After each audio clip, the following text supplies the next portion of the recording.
Sur l'ensemble des Alpes, le réchauffement climatique depuis la seconde moitié du XXe siècle s'élève à 2 degrés Celsius en moyenne, entraînant une diminution significative de l'enneigement. Actuellement, cette tendance se renforce et elle est plus prononcée en moyenne montagne pour les altitudes comprises entre 1500 et 2000 mètres. La hausse, qui devrait encore s'accentuer jusqu'aux années 2030 à 2050, se poursuivra ensuite en fonction des rejets de gaz à effet de serre au niveau global. On a eu des périodes où on avait des semaines où on a en début de saison pas encore de neige et en fin de saison déjà plus de neige. Il neige et le lendemain il se met à pleuvoir avec des changements comme ça de température.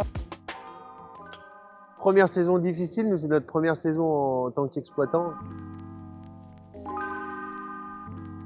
La neige n'a pas été au rendez-vous tout de suite, donc il a fallu s'adapter. Les clients étaient là, ils voulaient faire du ski et on les a fait descendre en télécabine. Ce réchauffement climatique pose quand même énormément de problèmes parce que pour l'instant on a une durée d'enneigement et une épaisseur d'enneigement qui diminue progressivement. Et il faut absolument qu'en parallèle on prenne ce virage d'une diversification touristique durable qui nous permette d'être moins fragiles les années sans neige. L'hiver, c'est devenu très compliqué. Le printemps, encore plus. Parce que le printemps, finalement, on est passé sur des périodes souvent climatiques très très changeantes. Beaucoup de pluie, beaucoup de neige à des périodes, y compris mois de mai, etc., voire jusqu'au mi-juin. Les Alpes franco-italiennes abritent 235 stations de sport d'hiver, soit 148 en France et 87 en Italie. En France, 77,5% de la fréquentation touristique des Alpes est concentrée sur la période hivernale. Et 10 à 12% de l'emploi dans les Alpes dépend du tourisme. Avec une augmentation de 1 degré Celsius, seuls 83% des stations seront en mesure d'accueillir des skieurs plus de 100 jours par an. Avec 2 degrés Celsius d'augmentation, ce pourcentage est estimé à 61%, et avec 4 degrés, moins de 30%. Il y aura toujours dans l'avenir des hivers très bien enneigés et des hivers moins bien enneigés, mais on peut être à peu près sûr qu'il y aura plus d'hivers moins bien enneigés que d'hivers bien enneigés par rapport à la situation actuelle. Jusqu'en 2050, on a une baisse qui est tendancielle de l'enneigement et qui va toucher directement les stations de sport d'hiver, avec par exemple le fait que les pires conditions qu'on connaît aujourd'hui une année sur 5, d'ici à 2050, elles devraient se reproduire plutôt une année sur 2. Face à cette réalité, les stations jouent la carte de l'adaptation. Alors schématiquement, on peut dire qu'aujourd'hui, on a 2 grandes familles d'adaptation au changement climatique pour les stations. La première famille d'adaptation, c'est finalement essayer de maintenir le produit ski, qui est le produit d'appel de Ski Station, et donc de fiabiliser l'enneigement. Aujourd'hui, ça se manifeste par produire de la neige de culture et également travailler le damage et les pistes en réponse à ce changement climatique. Et puis la deuxième famille d'adaptation, c'est d'essayer de moins dépendre du ski et des produits neige, et donc d'aller vers une diversification à la fois de l'offre touristique, voire de l'économie plus générale de la station et de son territoire d'implantation. La neige de culture, principale voie d'adaptation pour les domaines skiables, soulève de nombreuses questions. Concernant la ressource en eau, 1 mètre cube d'eau produit 2 mètres cubes de neige. Et il faut 3000 mètres cubes d'eau pour sécuriser 1 hectare de piste.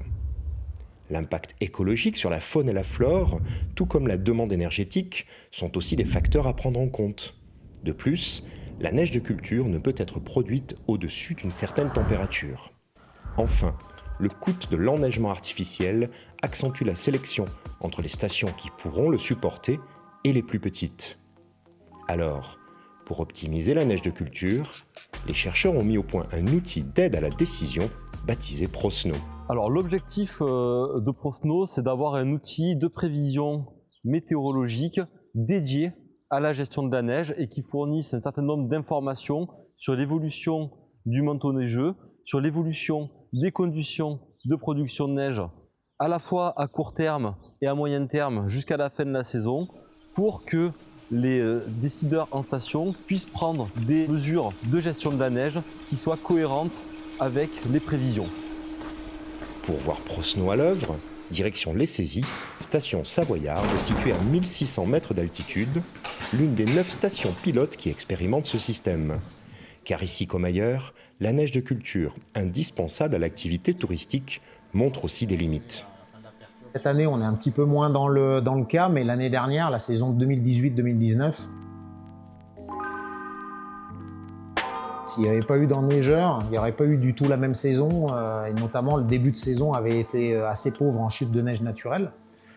L'outil ProSnow, pour nous, ça va être un outil clairement d'aide à la décision. La saison qu'on est en train de vivre, la 2019-2020, elle est assez parlante. Aujourd'hui, on a eu ce phénomène d'inversion de température avec des conditions plus froides dans les vallées et de la chaleur qu'on a en altitude, qu'on a vécu assez régulièrement tout au long de cette saison. Et donc, du coup, des conditions qui ne permettent pas de faire fonctionner les enneigeurs. Donc ça, c'est des phénomènes sur lesquels on doit travailler. Et pour ça, on se doit de mettre en place des outils qui nous permettent de nous aider à avoir des outils d'aide à la décision, de savoir quand est-ce qu'on va avoir les bonnes conditions. Et surtout, quand on va appuyer concrètement sur le bouton, l'idée, c'est de surtout pas perdre la neige qu'on est en train de fabriquer. S'adapter, c'est aussi le maître mot pour les animateurs et les guides accompagnateurs en montagne, hiver comme été. Si ça va pleuvoir ou si les conditions, s'il y a du vent, des choses comme ça, on va s'adapter en allant plutôt dans la forêt, plutôt que dans des espaces plutôt dégagés où là on sera en plein vent, en pleine pluie. Voilà. Ça va être la première adaptation qu'on va avoir. Quand il n'y a vraiment pas de neige, et à ce moment-là, on va faire des sorties pédestres, voilà, pour que les gens ils aient un peu des choses à faire. On est pratiquement qu'en plan B en permanence pour toutes les activités hivernales. Nous, l'hiver, c'est quand même pas mal. Tout ce qui est course de natation, biathlon, on a réouvert l'acrobranche, on peut faire de la spéléo. On est pas mal rebasculé en rando nature. Voilà, finalement, des produits d'automne. L'été, clairement parlant, c'est adaptation chaleur, adaptation sécheresse. Voilà, les activités escalade, maintenant, on les fait le matin, on les fait plus l'après-midi, chose qu'on ne connaissait pas avant non plus. Côté diversification, les stations rivalisent de propositions destinées à accueillir et fidéliser les touristes, même quand la neige vient à manquer. Centres aqualudiques, culturels, sportifs. Ils nécessitent de nouveaux investissements qui doivent désormais être rentabilisés tout au long de l'année. Et quand on n'a pas de neige, vous viendrez voir cet été, par exemple, sur cette zone, la zone du Smile, on a mis un tapis, typiquement, on a investi pas mal d'argent dans ce tapis pour créer une piste de luge, une piste ludique. Aujourd'hui, elle ne tourne pas. C'est de se dire on ne peut plus investir des millions d'euros dans des appareils qui tournent que 3 mois l'hiver. Il faut qu'on leur donne une vie sur la saison estivale. L'adaptation au changement climatique passe aussi, de plus en plus, par des logiques de territoire qui supplantent l'approche par domaine skiable, ainsi que de nouveaux modes de gouvernance. Qu'on observe plus récemment, et notamment avec la mise en place de la génération actuelle de politique publique espace valléen, c'est la recherche de valorisation d'autres ressources des territoires, d'autres aménités. Et ça va être la valorisation des patrimoines naturels comme culturels, qui sont non plus implantés cette fois-ci uniquement sur les contours de la station, mais dans des territoires plus larges. Ce qui va conduire à réfléchir non plus en termes de stations de sport d'hiver, mais en termes de destinations touristiques. La diversification, ça suppose aussi de renouveler la gouvernance en place dans la station. Avant, on était sur une gouvernance centrée sur les sports d'hiver et les opérateurs de remontée mécanique, l'office de tourisme, le maire. Si on réfléchit en termes de valorisation d'un château, en termes de valorisation d'un sentier, et donc d'arriver à construire ensemble une stratégie. Illustration dans le Vercors, massif de moyenne montagne particulièrement impacté par le changement du climat, où les acteurs misent sur un nouveau modèle économique et touristique à l'échelle du territoire. On a tout le travail sur un nouveau modèle économique pour les stations de moyenne montagne et notamment pour Villars-Corançon, où on réfléchit en fait à une nouvelle organisation et l'idée c'est de créer un cadre de vie idéal pour tous toute l'année, à la fois pour les résidents, à la fois pour les résidents secondaires, mais aussi pour les visiteurs, les touristes.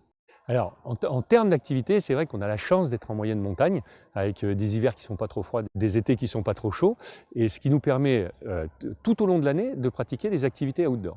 Mais il n'y a pas que les activités outdoor, il y a aussi tout ce côté se faire du bien, le wellness, sport bien-être, et puis aussi bien sûr les activités culturelles, et en fait c'est l'ensemble de cet ambiancement général qui crée cette attractivité. Alors aujourd'hui, l'important pour moi, c'est de reconnaître la fin de l'unicité du modèle de développement qu'on a connu en France pour le développement des stations, qui a porté ses fruits et qui fait qu'aujourd'hui, on a cette cette activité économique, mais c'est surtout de proposer une diversité de chemins de transition pour ces territoires qui sont structurés par cette économie des sports d'hiver.